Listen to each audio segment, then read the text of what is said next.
exercise morality, summer grad. We'll go through all the slides, and if you have any suggestions here, this will be your last chance because this is the last meeting of this presentation. Okay. So, in advance of the vote, this is our proposed budget, and you can now experience our new technology. New mounted technology. It's very exciting. You can get some sound.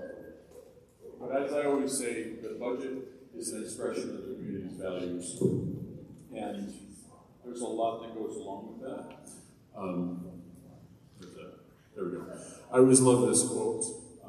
It's not just numbers. I can attest to that because the conversations that got us to this budget have been numerous, and they've been throughout the year. I think the first time you saw any of these numbers was in October. Our mission, just to be reminded, that we provide educational resources to support our kids and all kids who come to us. We don't have any, special choices of the children that we educate, like some private schools do. We take all students and all children, and we hope to build them into good citizens, to build a stronger society we know we need to keep going. That is literally our mission. And our hope is that we at Johnstown become the regional model of school excellence for all students, so that when families move here, we are the natural choice that they make. We have goals, as the board knows. We have 6. We focus on student achievement, social and emotional learning, highly prized personnel. We found that out, especially during COVID, that we need to invest in our faculty, staff, and if we don't, that is the biggest impact between them and children. So we really value that goal, number 3. Number 4 is resource provision, using those resources, making sure they're relevant, that they matter. Fiscal health, there was a time when we were not so healthy, and now I can say Johnstown is very, very healthy financially, and a lot of other ways too. Those community relationships are important as well, because we find as time goes on, more and more of our families who come to us are more and more diverse. And not necessarily in terms of race and ethnicity, but in socioeconomic status, in their experiences at home, and what they come to school with. So let's move on to expenditures. This budget plan is one that increases 3.84% from the prior year. So we are looking at 3 components on the left: administrative, capital, and program, for a total spending plan of $45,156,817, and you can see that change is up about $1.7 million from the previous year. Those revenues just dissected a little bit. The state aid, which we definitely depend on for about 2/3 of funding this budget. The federal aid, not as much. The tax levy, of course, coming from our local taxpayers, about 1/3 of this budget. We did appropriate fund balance in this budget, as you know, and it is up that appropriation about $65,000. Our planned use of reserves is double last year because, frankly, we have the reserves to use, and I think it's a responsible use of those reserves and fund balance to help fund this budget. The interfund transfer and other revenue, rentals, there's a little bit of this and that go into that, which we talked about. That constitutes the revenue that we expect to get to fund this budget. And there's your 3.84% increase. The tax levy is at the maximum allowable. It's 2.99%, and you're going to find that that's a lower percentage increase than it has been for the last couple of years. And just to dig a little deeper into state aid, we are looking at expense-driven aids. These are the monies we spend every year for special education, our BOCES, any BOCES contracts that we have. And you can see it's pretty substantial, and that does come back to us each year at some level. There's a change there, a negative change. The foundation aid, which you hear a lot about in the news, that is very modest in terms of its increases each year, about 2% year to year. Excess costs, more of the high cost, usually attributed to special education and instructional resources, very minimal, modest increases. That is our textbook money, software money, that sort of thing. That is aid that comes directly from the state. So this is a little bit of explanation for each of the types of aid that we receive. I kind of discussed them a little bit here. But you can just take a moment to read that and I'll move on. Just read them out. Questions? Anybody in the public have questions? You can write those down.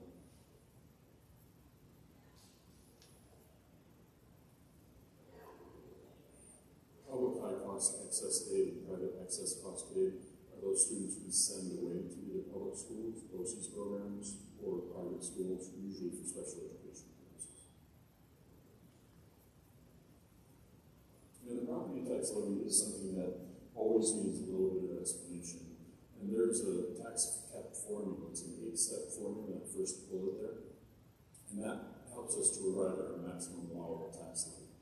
And my philosophy, while I've been superintendent anyway, is to never leave that particular money on the table and to collect the maximum allowable tax levy, because in years past, I think one of our mistakes has been to leave money on the table to go with a 0% tax increase, or 1% tax increase, and that's not how our budget, and that's not how our expenses increase from year to year.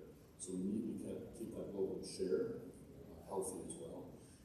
There is that tax levy limit that I just spoke about, the maximum allowable tax levy limit. That's your 2%, and for every school district it's different. It's really not 2%. And we're going to get to a video, and that'll explain a little bit about how tax levy is arrived at. Here's the formula, again, 8 parts, and then that equals our maximum tax levy. Alicia, can you play the video a minute there? I think this is pretty informative.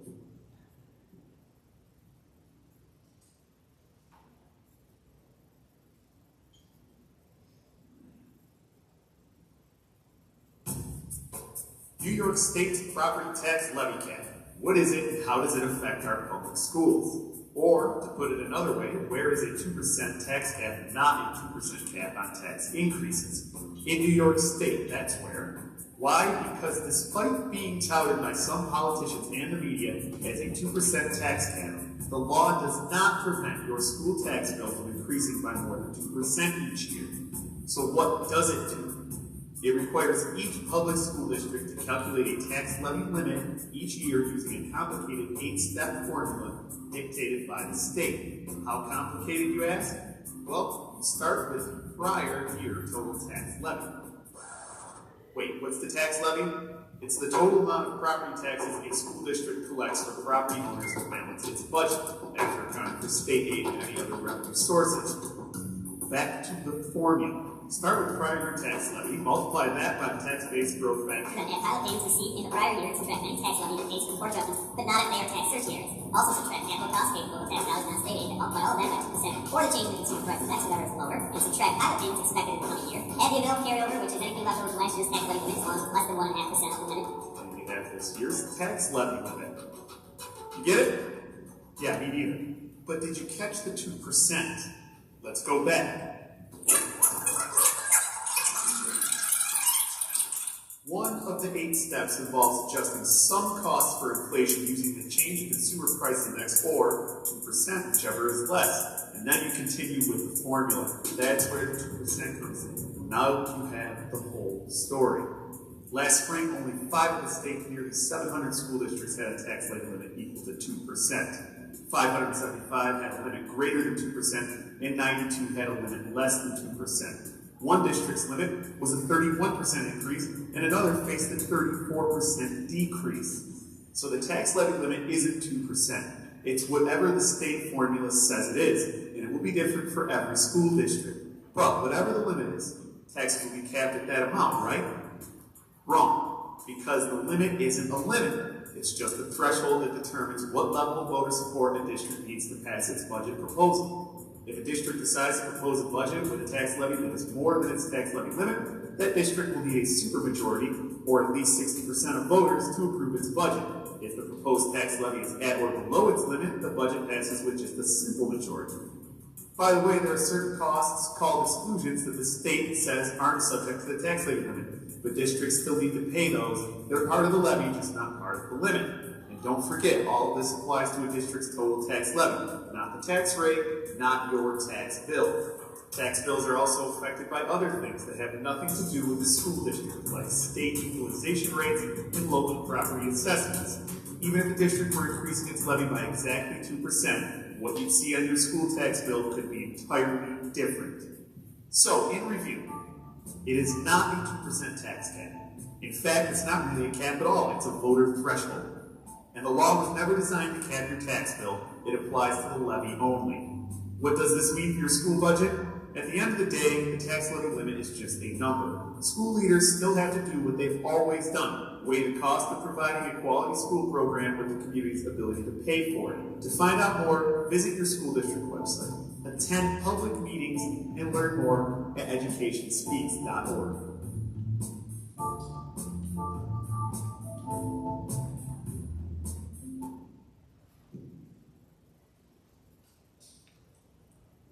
Thanks, Alicia. I do think he's a little annoying and aggressive. Okay, just his voice. But I mean, it does tell a good story if you're by yourself and you can turn it on down. Okay? But I would recommend that more people understand what schools are up against when they do collect the local tax share. So this budget has three components: the administrative, capital, and program components. I always thought that was a nice way to divide the budget for understanding purposes. Administrative is always going to be under 10%. In our case, it's 7.66. The capital component, and that is the administrative is all of your administrators, including me, the district office, all of the personnel, principals. Capital is really your maintenance and facilities, among other things. Program is the largest component, obviously, because that's teaching and learning. We're looking at administrative first. That increase is fairly modest, but that covers the Board of Education, my salary, my office staff salary, the financial piece of the district, our legal and personnel, administrative supervision improvement, which is our principals, and central services and special items, could be printing, could be a lot of things there. And broken down for you in numbers, you'll see there's a modest increase overall of 2.62%.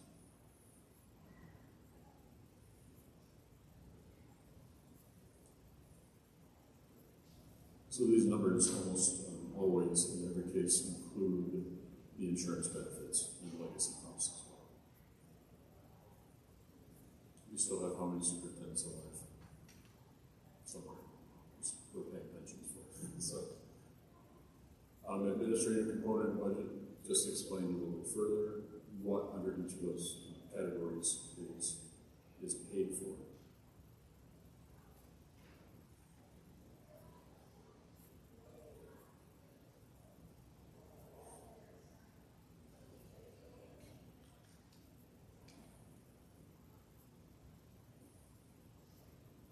You see that okay in the back? Oh, you guys. You're such good students. We'll move on to the capital component, which is about 20% of our budget. That covers the operation of our facilities, maintenance, printing, data processing. You can read all of these things. I don't need to read for you, but our capital outlay project is in there. Debt service, administrative costs at OCs, you just voted on that budget not too long ago. Employee benefits for those folks who run our facilities and plan. There it is broken down. I think that's a very good increase. It's not terribly high. I think we are looking at record increases in insurance here. Debt service, of course, is a really fancy name for the debt that we incur when we have building projects. So we have a lot of exciting stuff going on right now, but we continue that debt service. We try to keep that number somewhat stable in our budget plan. Again, broken down by category under capital.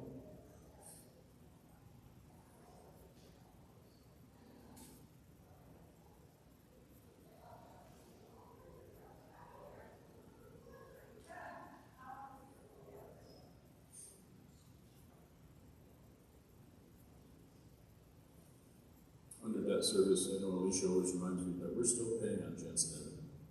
Even though we've sold it, we still have debt incurred from that building. And our capital outlay project, the $100,000 project that we like to put in this each year, we will receive aid on that the following year. And our proposal for this coming year is to increase the instructional space on the ground floor of Knox Middle School. So that means making those classrooms in the basement not look like a penitentiary, and making them look more like instructional spaces that our kids would like to learn. That involves flooring, it involves painting, it involves ceiling, the windows, concrete work on the foundation. We're doing some of that now as well. And what's that nifty thing that we're doing to the, what's the project? Grout injection, which someone else will have to explain to you, but I know that helps with infiltration of water, groundwater.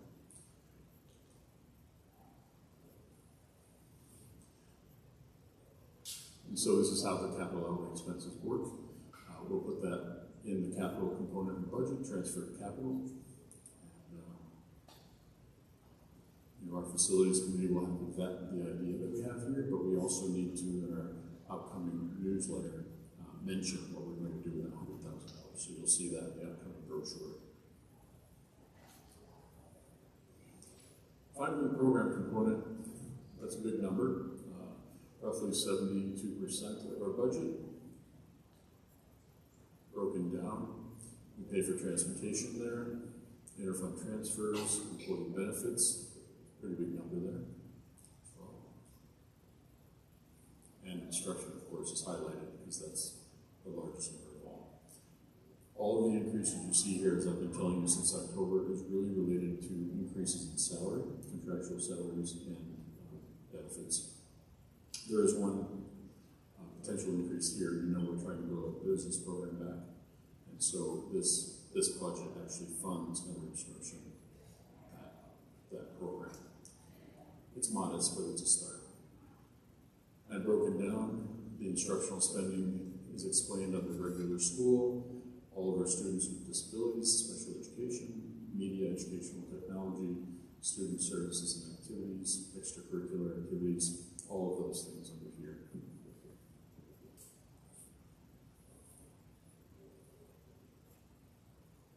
You can read that. This is a nice breakdown of how salary and benefits are allocated.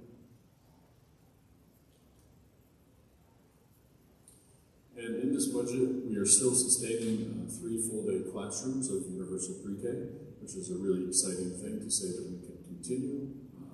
We're also continuing work. You know, I know I'm going to be leaving, but I would hope that we increase our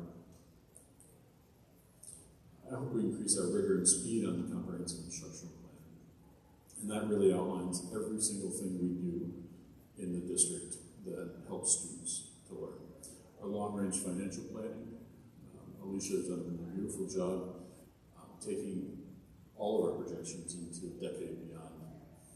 And so we know we're going to be fine financially.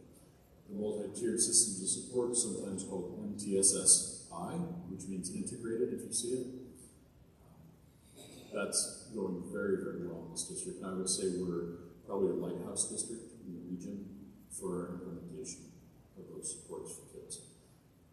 Technology and library, there's a little bit about our business plans. We hope to have some middle school and high school curriculum that is purely business related. Literacy, science, and reading, you've heard that a lot from the governor, but I would say if you wanted to sum literacy and science and reading up in terms of an initiative, that is called explicit, systematic, multisensory, diagnostic phonics instruction, basically. And that is something we haven't had in the district for many, many years. Social, emotional, academic learning, another area in which Johnstown is lauded for its example, nationwide, statewide even, how we built the supports for social and emotional assistance for our students. And finally, you know, we're very proud of the highest graduation rate we've had ever at Johnstown High School. It's still at 94%. We hope to increase that. And there are a lot of reasons We have a hardworking team, hardworking staff, and good support in our budget for those endeavors. As a summary, here's our total budget. The estimated state aid we hope to get, the tax levy we hope the voters will support, and other budgeted revenue. Appropriated fund balance, let's keep an eye on that. It's a very high appropriation, and in the following years you're going to want to see that lessen. I think we have a plan to do that.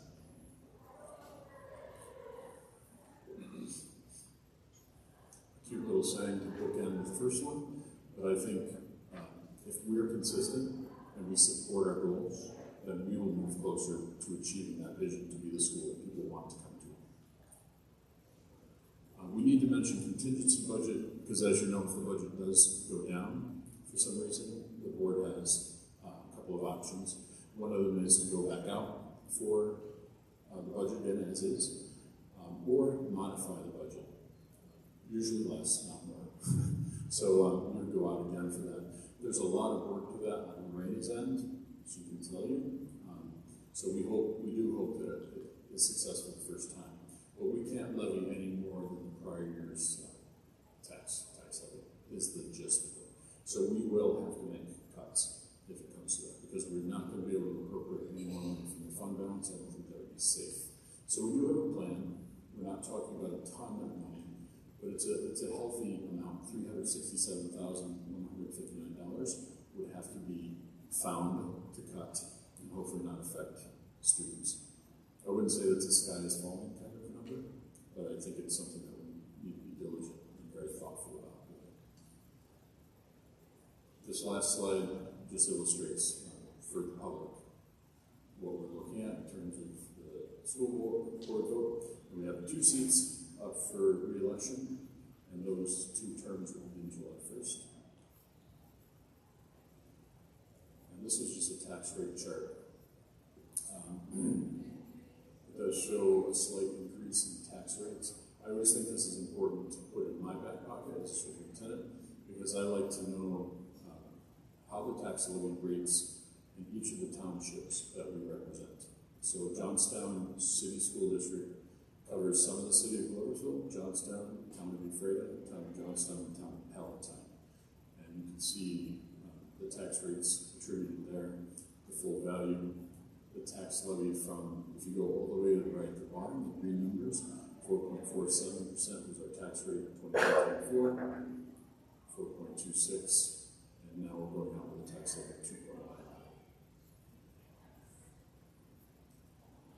So with that, I don't know if you have any questions. Anybody from the public? One or two.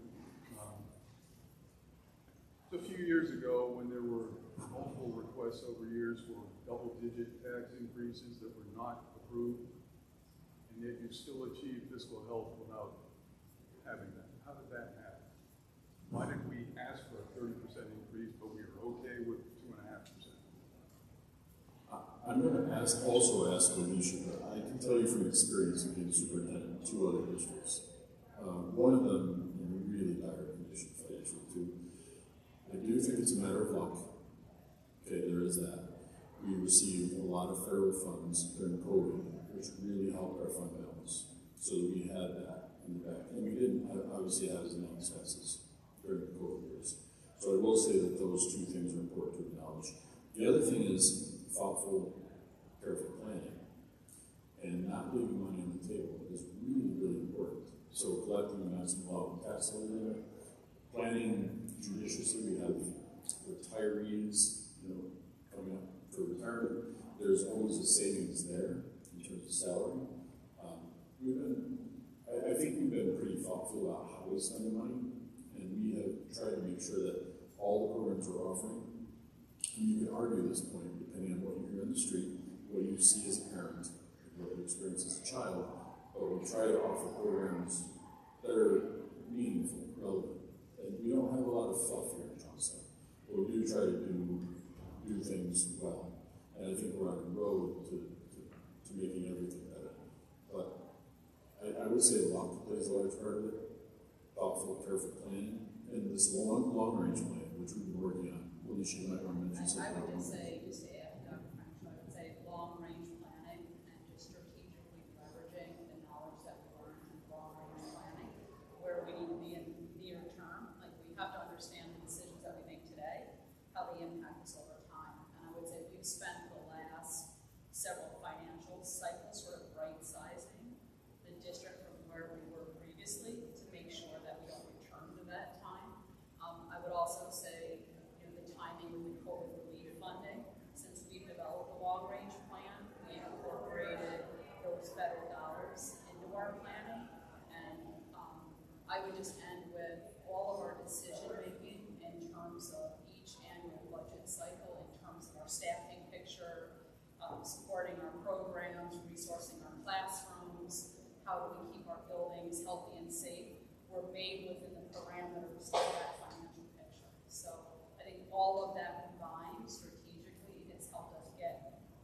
a simple answer to that, but I think it's a combination of efforts for sure. And you've got to keep your eye on the ball.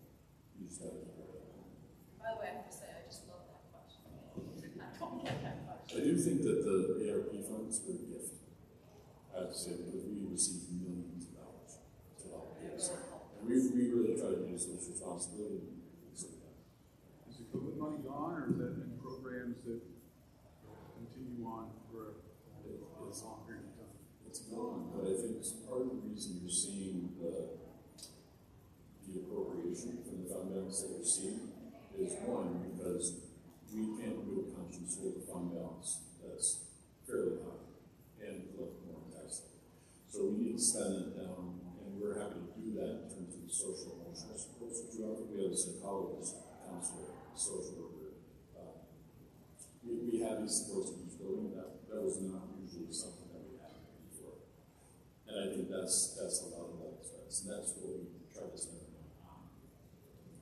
When you put the fund balance money in the budget, at the end of the year, does a lot of it come back, or are you slowly draining it? If I'm being honest, I think we not only do we budget, and we overestimate less than we ever used to because the money's just not there to do that. But we do overestimate to an extent. We do see that we are not spending all the money we budget every year. There's a strategy in that, but that margin's getting thinner and thinner between what we budget and what we see unspent. So the answer is yes, quite honestly. And I would just keep in mind too that for a public school district, at this time we have to present a balanced budget, revenues must equal expenditures. So we're projecting out where we think we're going to end June 30th, 2026. So we project very conservatively. But second to that, in order for a school district to build fund balance, you have to integrate that into your plans, because a school district can only build fund balance by underspending the operational budget for that fiscal year or receiving more revenues than what they estimated they would receive. That's really the only way a budget can build fund balance. In order to build that into the long-range plan, to know that we have that money available to support our needs each and every year moving forward. Does the state still have a cap on their fund balance?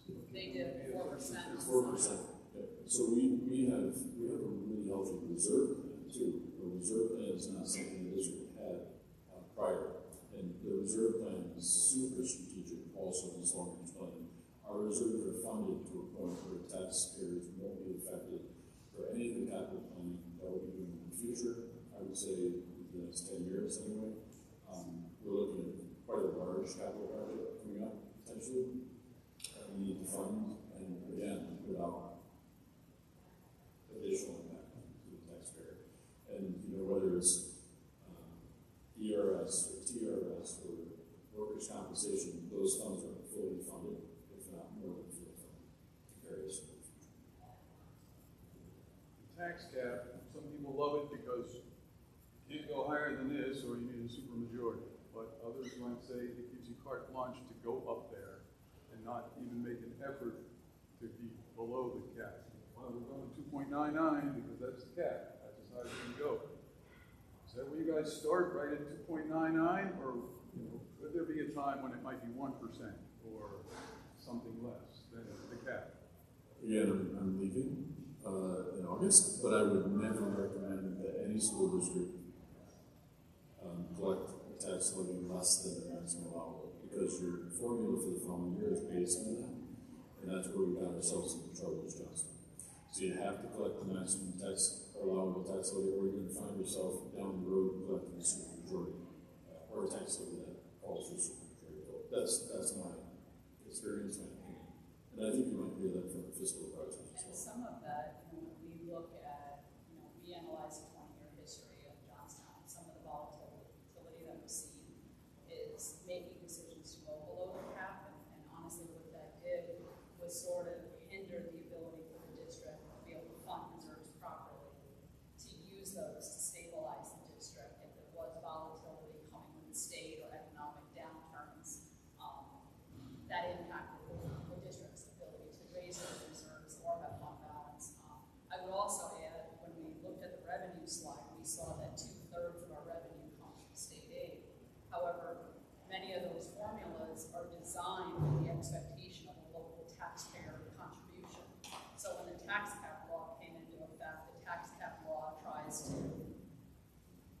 ceiling as to what districts can go for their levy, but at the same time, we still have an archaic state aid system that expects a certain share of taxpayer dollars. So they almost continue to be at odds with one another. So that's why it's also good in our long-range planning that we understand all those factors and we continue to be very strategic in our efforts. That's a really good point, because this whole funding mechanism was designed so that the local public share was significant for the school budget. In some districts it's not, because of the combined wealth ratio. I think there are lots of factors. The goofy, aggressive guy on the video said there was one district that had a 31% tax cap. And you said we should go up to the tax cap. Well, that's a little ridiculous. I think we might be beheaded if we try to do That that. was probably somebody that went out with some majority, maybe would be Well, I know a few that- years back. I know that doesn't happen. Well, we tried to do that in Johnson, didn't we? We tried 30. Plus 35% tax rate increase, and that, but that, he was talking, I think, of the maximum level. Yeah, that was allowed in that district. It was interesting. I'd really like to look into that. I don't know, but but we have to be careful, because we see in the projections that we could fall at some point below 1%. I mean, we see that in the projections, so we have to finesse things and be very careful, keep the eye on the wall, so to speak. And then last thing, well, I was going to say the BOCES administrative cost, in the whole scheme of things, it wasn't a lot of money, but it was a 17% increase, which is way higher than most of your other categories. Is that explanation for that? I It was don't. only like $49,000, but 17% is pretty heavy. That increase is set by BOCES, and the board votes on that. I think it has to do with certainly the number of administrators that they have in place, but it's more than that. It's the programs and services that we provide for our students, and the more I found that the more we go into the 21st century and things become online, things become computerized, etc. We need to oftentimes use BOCES service for that. Student data privacy, Law 2D, I mean, you name it. Almost everything we teach and do here has some type of data privacy and BOCES programs. So those incur extra costs, and we're mounting all the time on those programs. Textbooks are going on the wayside. It's more and more BOCES services that we're listening for. My last one, and I promise this did not come from the other person in my house. Do you feel like you're at an acceptable level of instructional staff right now? And everybody wants to add more. Are you happy with where you are? I'm happy. I mean, I'm happy, except, there are certain things I'd love to see. For example, I would love to see small class sizes sustained. We have fairly small class sizes in relationship. People can argue that, but I happen to know a lot of superintendents. I also would love to see it in a second language sometime. I would love to see some things like that. I'm sure the principals have dream lists as well. Maybe you'd be one better ones to answer that. I think we're staff. I know that I would love to have our painter back, on the maintenance staff. There are certain things we let go a couple years ago when we got 20% of our staff. We'd love to see that. 24%. I would agree. Thank you. It's not just the instructional staff. I think we probably lack in other areas too, right? Thanks.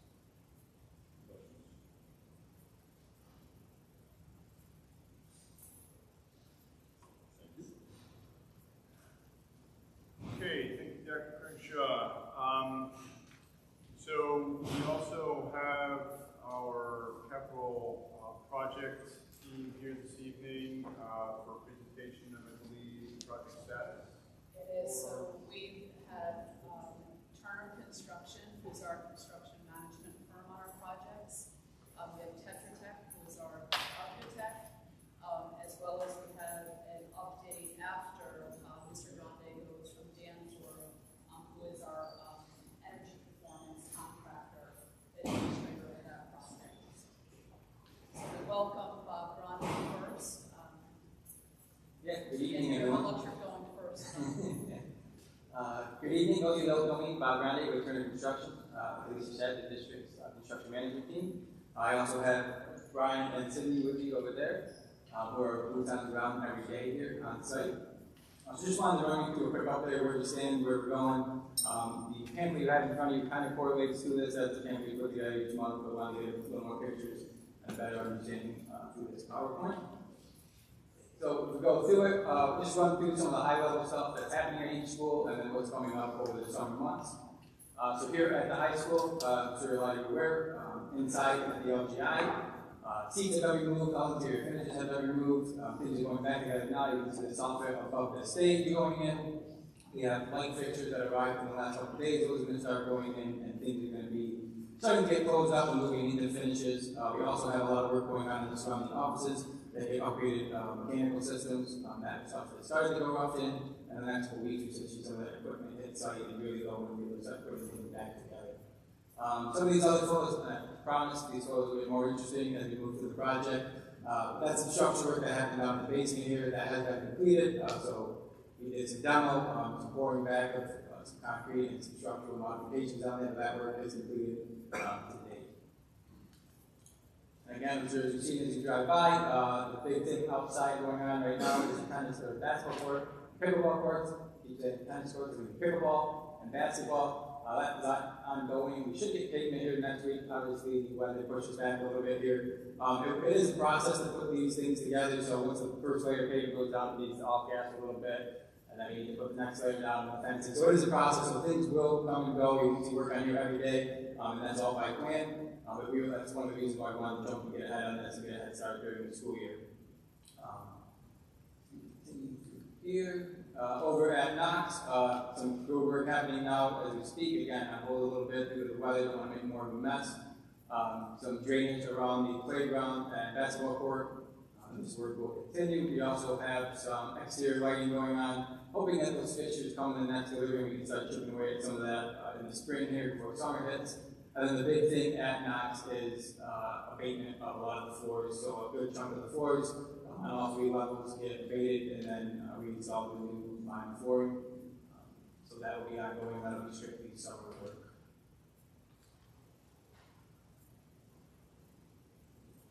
Okay, over here at Warren, again, as you see if you drive out there, some site drainage work going on now.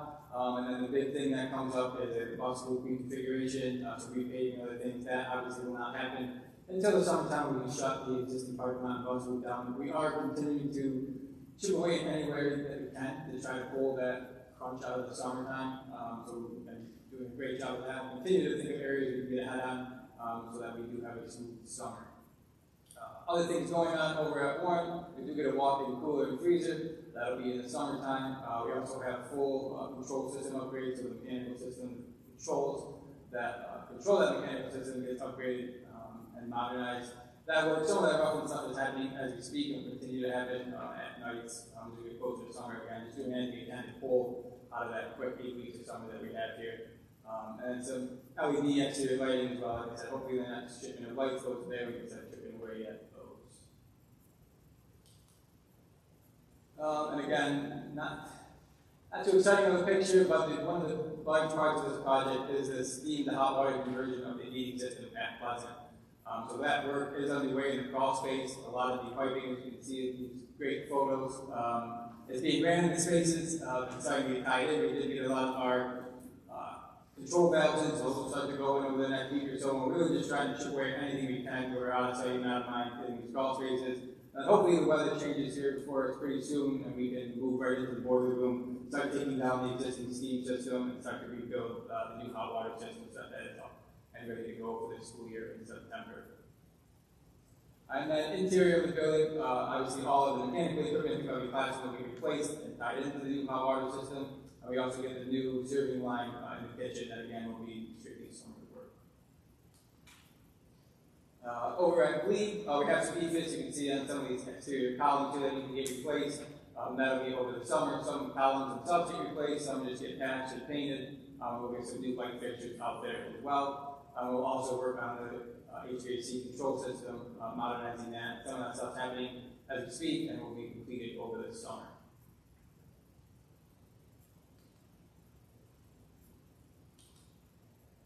the non-press box, we'll get the roof replacement, and again, some e-history finishing just to clean up the exterior of the building, and that may happen in the spring or the summer, depending on the material items. Before I jump into some of the budget stuff, just an overall schedule. So we are on schedule currently, working to claw our way to get ahead of schedule again. So you take anything we can out of that 8-10 week summer crunch that we have. We've been doing great work with the district admin and Dave and his team of being able to find different areas and different avenues to get some work done through these spring months. Hopefully, if the weather works in our favor a little more here, we can really chip away at that and get more ahead of schedule so we have a smooth and easy summer. Not that any of them ever are, but anything we can do to help. As we get into budget, so you can see here, we are tracking about 36 PCOs.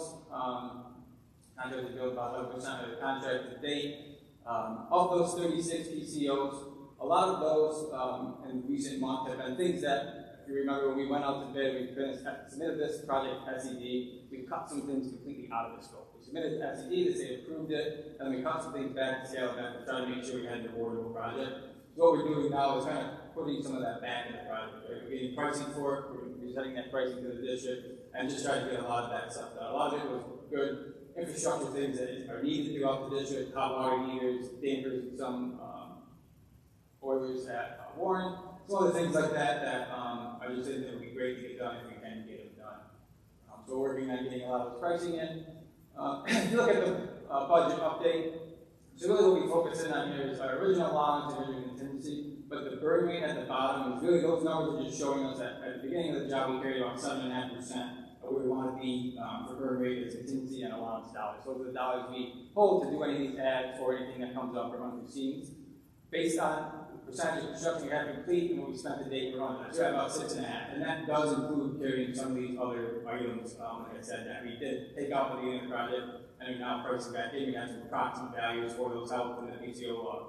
So tracking good. All of that is good to say, even with the additional 1.5 that we came when we were under budget when we went out to bid. So we did have a couple of aggressive contractors that came in with some very good numbers. So overall, on top of having contingencies and allowances and trending in the right direction there, we do still have that about $1.5 million that we were under when we went out to bid with the job. So overall, financially, we are in a good spot here. And a good spot to be able to come to me when we do get these prices and recommend some of the work that was cut from the scope, we pulled back in. And I would just add, I think with pending change orders and when we're trying to decide these allowance monies, if not only of areas reviewed originally submitted to SED, but if we're in an area and something comes up, if it makes sense to do it now versus then again needing to go back in the same space later on during another project, we're trying to take care of it now so that we're not coming into the same space twice over time. And just trying to do what makes sense to do.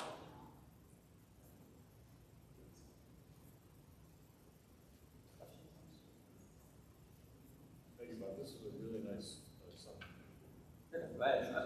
I know we work with Alicia too. Anything that you guys see, if we do continue these updates, anything else you want to see, more pictures, or anything, any one of those information. Every week we got it. Any information you use make it more beneficial, we're more than willing to do, and we want to make sure we're communicating any information that you guys want. You're the fastest talker. Have you ever considered being You should get the time limits at these store meetings. Hurry up, 10 minutes in, get out. So, do I want to do it again? Still. Well, eventually we'll have more pictures. Yeah, eventually a lot more going on. That's the hope, right? We're just getting started. Thank you, Bob. Thanks, Bob. Thanks, Bob. Ian, you are next.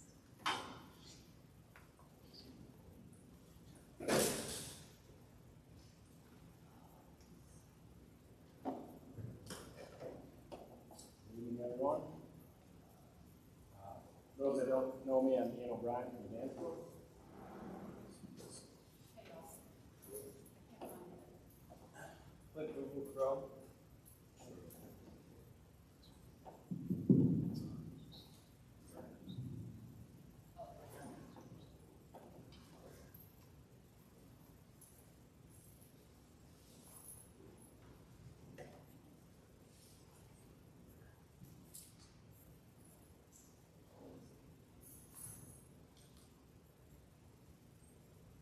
Just a quick overview.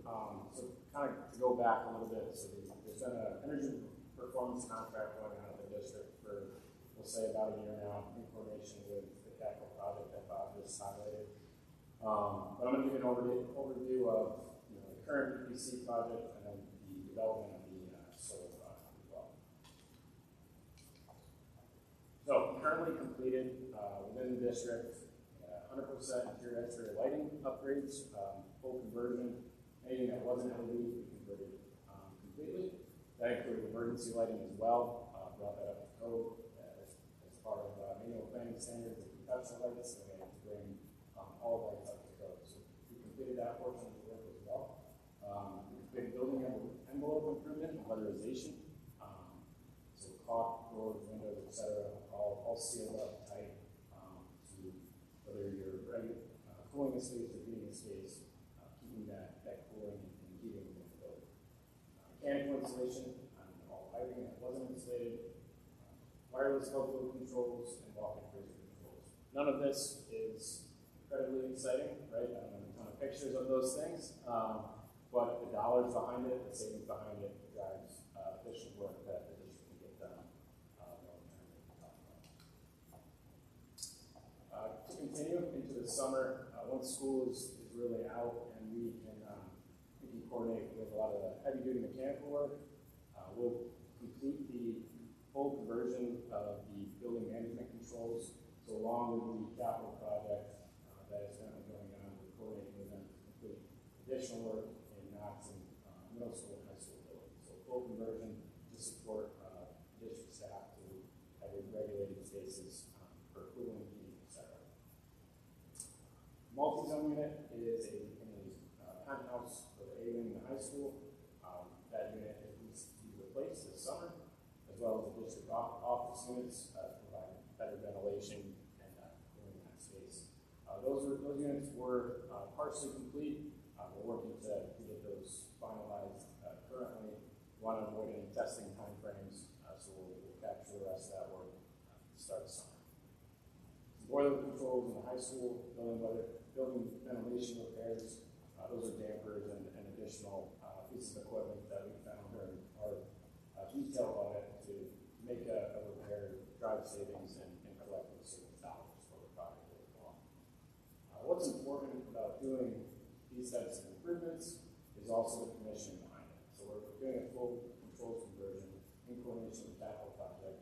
We have a couple new heating and cooling systems, but to commission those is important as well. So after it's complete, go through a lot of, we'll say, punch list items as we work through each building, each space, work with the district staff, make sure it meets their expectations, and so on. And then lastly, part of the energy project is the measurement verification piece. So we hold the guarantee for the energy savings dollars as part of the project. So anything where we don't meet the savings over the 18-year term of the project, we will write you a check for that miss. So that is something we provide year after year, a report, a 200+ page report that we come in, present to you, and show the details of how the district's operating. And that's part of this process when we work with the NPC.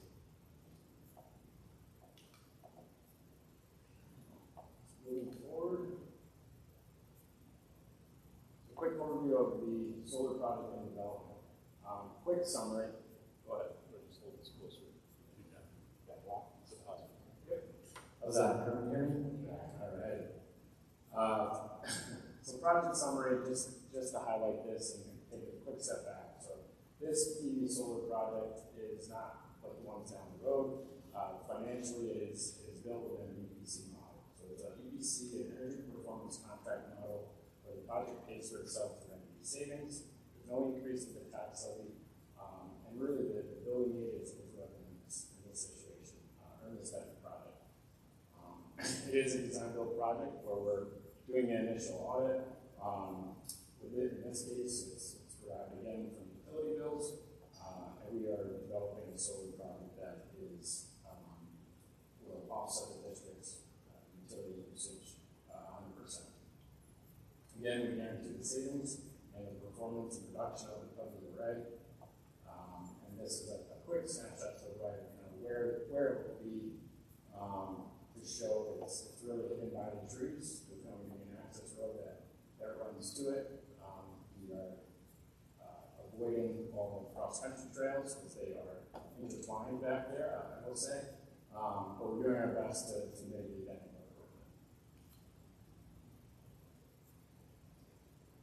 Rough size of the project, 2.5 megawatt. Probably with recent changes with DEC and some other regulations, and I'll get into that in a minute. It's probably closer to 1.5 or 2. But we are working through that right now, trying to maximize the project size and what the design. How that relates to some of the Inflation Reduction Act dollars and incentives that are available to the district, $2 to $3 million in incentives, will be justified by the project size. That is important. So completing to this point, National Grid's approved the project. Is fully approved. The town of Johnstown has also approved the project, approved some applications and documentation for them. And then point on DEC, so DEC took ownership of state and federal wetlands as of January 2025. That delineation wasn't very clear. So we submitted a application to them, our design, etc. We should hear back mid-May as far as where those actual wetlands are and how that impacts our project. We're not, we're confident as to how the project will move forward. I'm not saying it wouldn't move forward, it would just be shift maybe 50 feet or 100 feet, however they want to see it. So we're working through that now. Once we have that feedback, then we'll redesign again and just make sure it meets their recommendations. We just completed a geotech study testing the soils, taking different samples or soil tests throughout the areas of the road, the array, fencing, just confirming the locations that are acceptable and meet the requirements.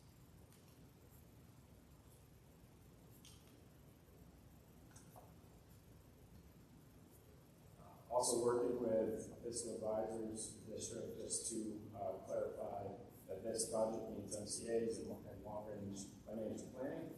And part of that is that IRA and ITC incentives. The timing of that, how the project size impacts that, and then how those dollars really plug into your long-term goals and how it can support the district overall. Due to the town and doing right by the community, we wanted to hold off as far as the solar array, referendum, vote, etc. Get all of our ducks in a row, make sure we do our due diligence. So we're planning moving forward to Q3, hope to do a referendum in a time frame, and then in SE submission to follow and project construction at the tail end of this year.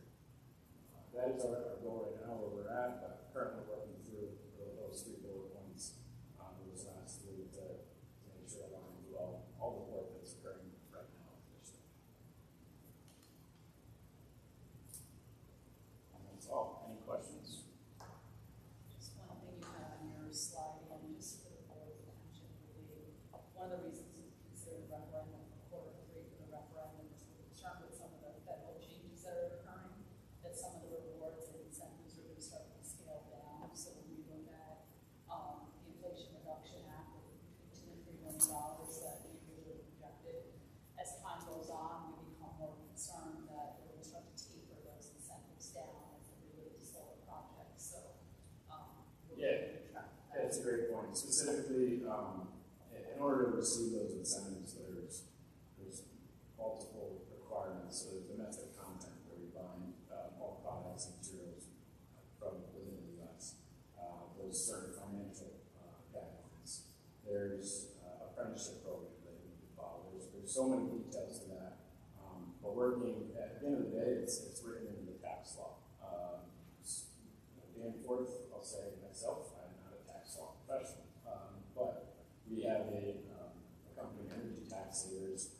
They do this every single day. They live and breathe it. We've hired them to be on our ballot to make sure that we're really turning over, so making sure we're doing everything right for that incentive.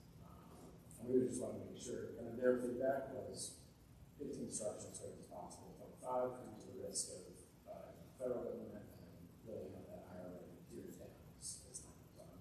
Question. Ian, can you put in plain language what benefits the district will see once this gets completed and down the road in terms of energy costs? Yeah, so currently, the solar array would wipe out your entire energy utility bill for 18 years is how it's set up. And then the solar array itself, the $3 million incentive, that is a check to the district. So it's self-sustaining. On top of that, because we're filing as an EPC capital project, almost like an electrical project, we receive our full building aid too. Correct. Yeah. So we get the $3 million check, we eliminate our energy bill, plus our building aid, which has already been calculated into our long-term energy plan. So that's all part of that model that takes And place. part of that, Sorry, Tom, that is how we fund. We continue to fund the district. Sometimes you have to spend money to make money and yeah, hopefully make improvements along the way. the other piece is the forum, we had a community forum, in the Q4 of 2024, excuse me. And just to inform the community of what we were doing, how we were developing. Part of that was also, in order to, with energy performance contracts, we can go, you can inform the community to go to rural referendums, to an additional 10% building need. So that's also how we build that in the financial model as well. So having the 2% building aid is built into our financial model. Obviously, we do that down, that just adjusts your final cash flow. So, yeah, it's certainly a benefit. Ian, you mentioned the measurement verification. So part of the EPC project that you have to show to the state and all the work that Danforth has done is that they have to show that guaranteed savings over an 18-year payback, and it has to fit within a certain formula for New York State to approve a project such as this. So that's been a lot of work, I think, up front to even get to this point. So if you like what you're hearing, the resolutions will be on May for the environmental impact, which we held off on, and then following that with the resolution project. Then we go out to council. Any other questions? Thank you, Ian. Thank you. Appreciate your time.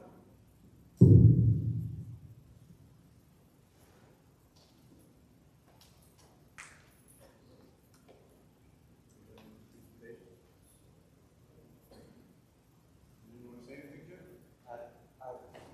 No, I didn't have a presentation. You came all this I way. need moral support. Okay, all right.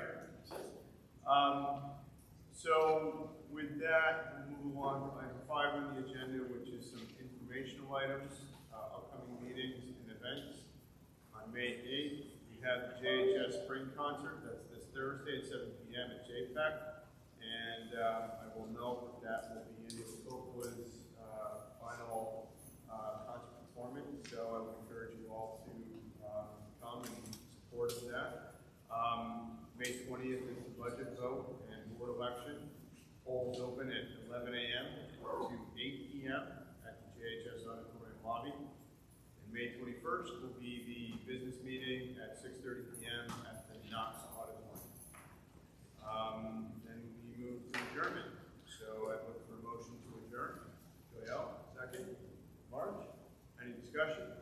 All those in favor? We are adjourned.